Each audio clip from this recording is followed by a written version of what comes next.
Welcome to Module 2 of Helping Your Child to Handle Stress. I'm Bernadette Dackene, the Home and School Visitor for Rose Tree Media School District, and I hope that you enjoyed Module 1 and that now you will also enjoy this presentation as well. This is regarding anxiety in our children. So, things to look for, what is it, and then how to help. Um, so, what is anxiety? So, when we're having problems with anxiety, it's that persistent worrying that doesn't go away. It may decrease, but always in the mind there is that worry going on. People also describe it as an overactive fight or flight response to perceived danger. So, the fight or flight response is our body's stress response. So, when we are stressed, certain things happen biologically within our system. So we have increased blood pressure, our heart rate goes up, our digestion decreases, and the blood is really pumping to your muscles for strength. So that's really why you call it your fight or flight response, because you are facing a danger, and you need to be able to use your large muscles to either fight or run. So either way, your body's trying to use what it has available to it um, in its best capacity. So the problem with anxiety is now our brain, or the anxious brain, is starting to perceive non-threatening things as dangerous. So these would be things like those who worry about what's going to happen if the teacher calls on me. What if I don't get into that college? What if I fail that quiz? What if I freeze giving the speech? All of these things are not going to actually harm the person. They may feel discomfort if those things come true. And notice I'm saying if, because there's not a good chance that these things are going to happen, especially if you are prepared for when those things occur. Um, but with the anxious brain, it is activating the fight or flight response every time that thought comes through that person's mind. So think about it now. The anxious person is stressed in this way, and so their blood pressure is up, their heart rate is up, their digestion has slowed, and their body is pumping blood to their muscles unnecessarily. Um, so, what do we look for, or what should you look for as parents? So, things to look for in addition to the excessive worrying. It's a lot of symptoms, similar to the chronic stress. So, sleep disturbances, difficulty concentrating, muscle tension, especially in like the neck and shoulder region, but it can be really muscle tension anywhere. Irritability, fatigue, and then the negative self talk. So, a lot of, the person either says it out loud, or it seems that they may be thinking, I can't do that. I'm not good enough. I'll never be able to do that. And they might actually be perceiving what other people are thinking about them negatively as well. They think I'm dumb. They think I look funny, when there's no evidence to support that these things have occurred. So then what do we do with these symptoms? Well, next, okay, so this is more of what the person experiences, just to give you a sense of what they are experiencing. So you'll see here this feared trigger. So that is whatever it is that comes to their mind that has now triggered the anxiety. So those thoughts of, I'm going to fail the test, or I'm going to do horribly during that speech, that thought is in their head. And they might not even be in that environment yet. They might still be in their bed having these thoughts. But it goes and it affects and triggers that anxiety, that next loop here on this diagram. So now they are distressed, they are upset, their heart rate is up, and like I said previously, they now have the blood pump into the muscles unnecessarily. So the natural response to that is to avoid. So then the person, might be having some somatic complaints, stomach aches, headaches, and it's real to the person. So they're not making it up. So they try to figure out a way to avoid that situation. So, because the only way that they know the skills that they have is to find the relief, which is the next step, is to then avoid that situation. Um, and then the cycle just kind of continues from there because they continue to avoid it instead of having to face it. All right, so in a family situation, it's very similar in that now the child is interacting with the family because they are members of families and they can't live on their own. So here you'll see the fear here is the trigger. So same situation, we'll say they're trying to avoid a test or going to school. So their thoughts are all very negative and the worst things in the world are going to happen. So they experience the anxiety, they're distressed, they're irritable. And now mom and or dad interact with the child and they're either frustrated or experience guilt.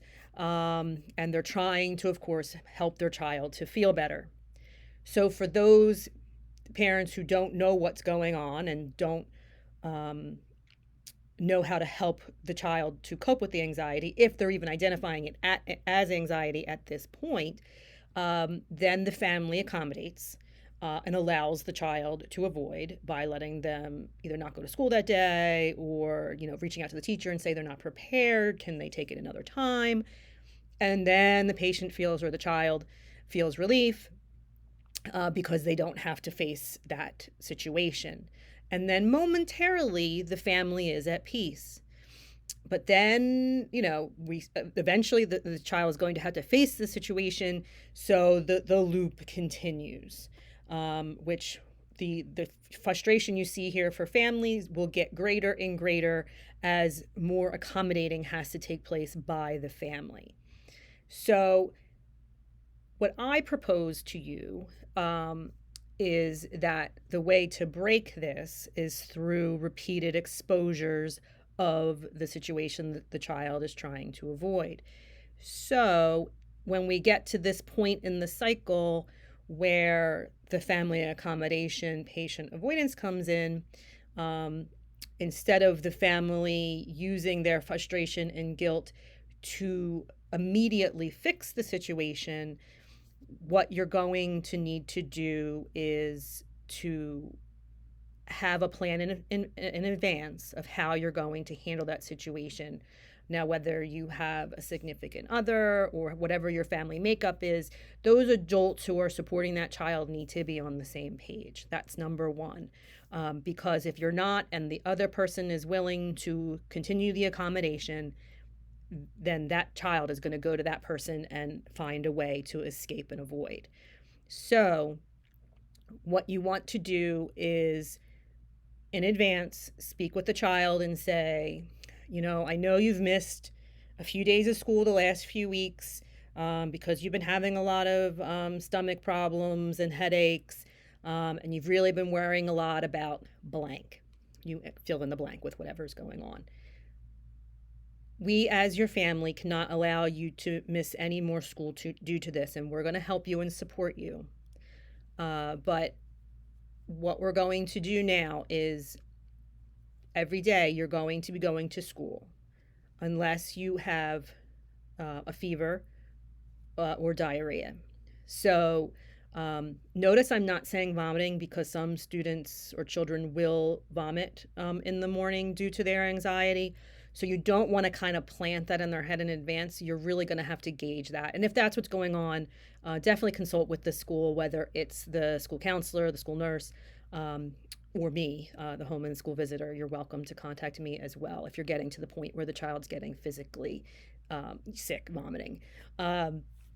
So my approach, though, is that you're going to be compassionate yet firm with the child, that this is the way it's going to be. We're going to work with you. We are a family. We love you. But this is now the expectation. You are going, and we're going to use the situation of going to school just because it happens with a lot of children for various reasons. And it's an easy one to explain. So you're going to say, we're going to help you through this.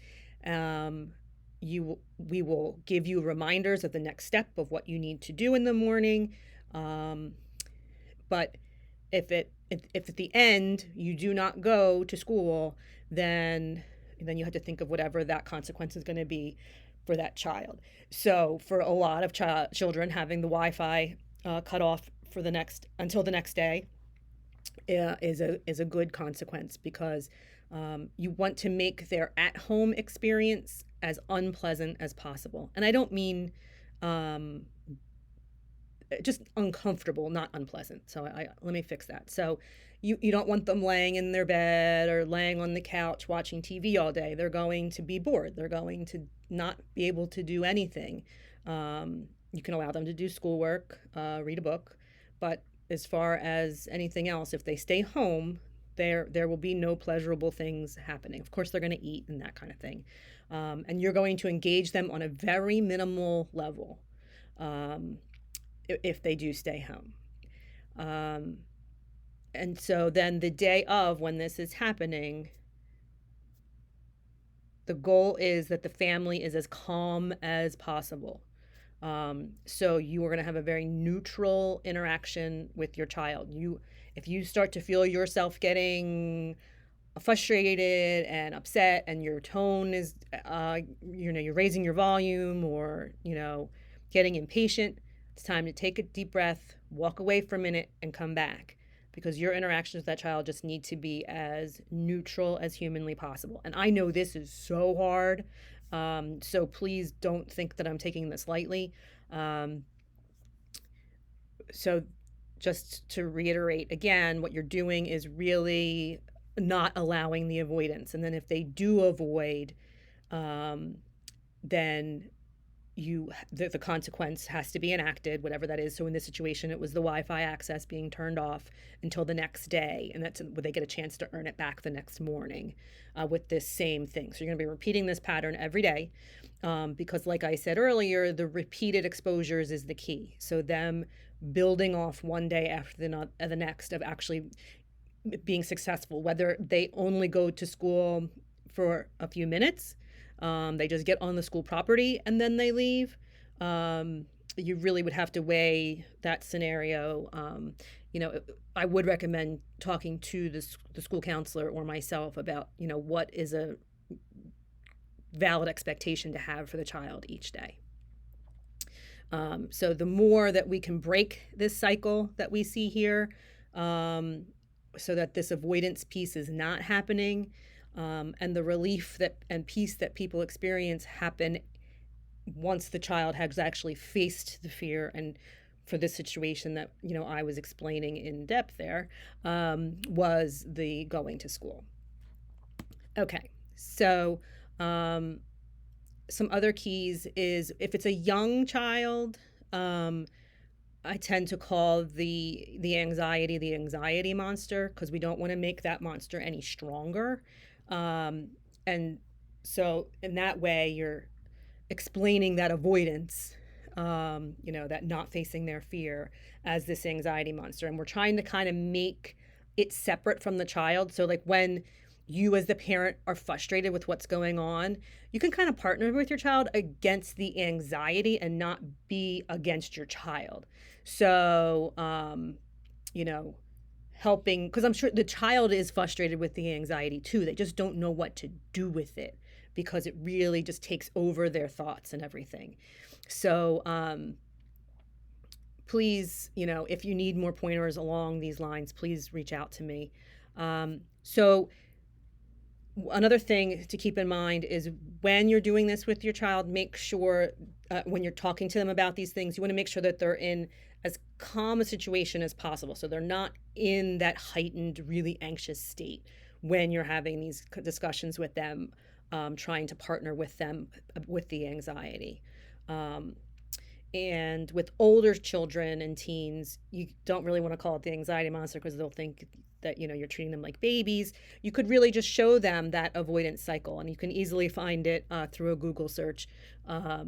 And there's many different pictures or pictorials of that cycle. And then that way they can actually, visualize what they're experiencing and realize that other people are going through this too. Because I think that helps with older children and teens as well, that they can see, like, oh, I am not alone in this. There are other people struggling with this, and there is a way out. Um, I've been to a few presentations by Dr. Dalsgaard. She used to be with CHOP and now she's on her own. But she would always say, she really is a strong believer in behavioral approaches. So she would say, you change the behaviors and the thoughts change as a bonus. So she doesn't focus as much on the negative thoughts, the negative self talk, because she has found, I mean, she still focuses on it, don't get me wrong.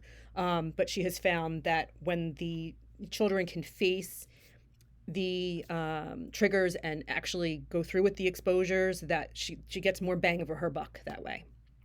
All right. And one final piece on this is just to remember that the anxiety is pretty much hijacking the brain. So if you're getting a hostile or extreme response from your child, at that very point, it's a good idea to just kind of back away, because it's their anxiety talking. Their rational brain has turned off, and they are just in this heightened fight or flight area, and they just need a moment or longer to return to a calmer state.